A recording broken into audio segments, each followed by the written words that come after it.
Kita sudah sering mendengar tentang HIV/AIDS, penyakit yang menular lewat hubungan seksual, kontak dengan cairan tubuh, kontak darah, dan ASI ini menjadi ketakutan sendiri dalam masyarakat sehingga orang dengan HIV seringkali dijauhi dan direndahkan. Terdapat stigma tertentu di mana seseorang yang terdiagnosis HIV sama saja dengan divonis mati. Tetapi, apakah benar demikian?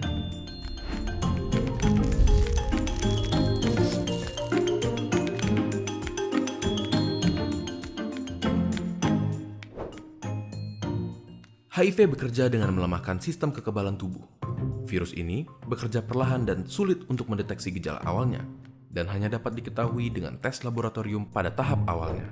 Semula, gejala yang hanya berupa demam, keringat malam, sariawan, dan dapat dibilang seperti gejala flu, merupakan fase pertama dari infeksi HIV.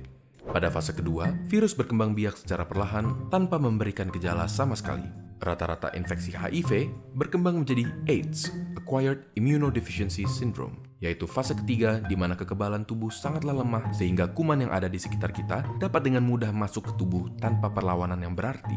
AIDS rata-rata terjadi setelah 10 tahun terinfeksi HIV.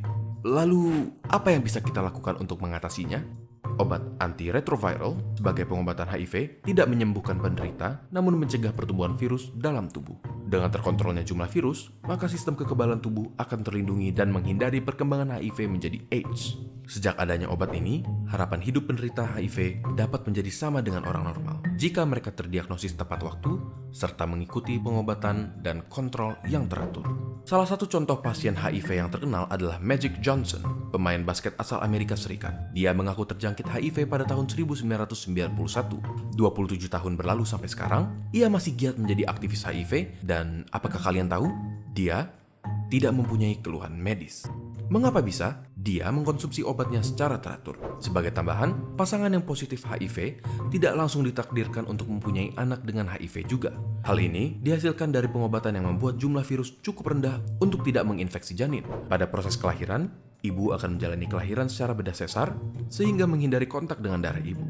Setelah itu, bayi yang baru lahir akan diberikan antiretroviral therapy untuk mencegah kemungkinan virus yang masuk saat kelahiran. Hasilnya, dalam situasi seperti ini, kesempatan bayi untuk tertular HIV dari orang tuanya diperkirakan kurang dari 1 dari 100. Memang kesetiaan berobat adalah kunci untuk menghindari perkembangan infeksi HIV menjadi AIDS. Tetapi, stigma sosial yang ada menghalangi keberanian penderita untuk datang berobat rutin. Mungkin hal ini dapat diubah dari masing-masing diri kita sendiri. Memberikan dukungan dapat merubah begitu banyak kehidupan para penderita HIV untuk berani berobat dan menjalani hidup yang lebih baik.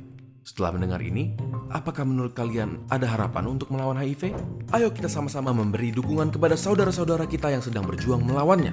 Salah satu caranya bisa dengan membagikan video ini. Jangan lupa subscribe untuk mendukung kami dalam mengedukasi lebih jauh lagi. Jika ada topik yang kalian ingin kami bahas, kalian bisa tulis di kolom komentar untuk kami lihat.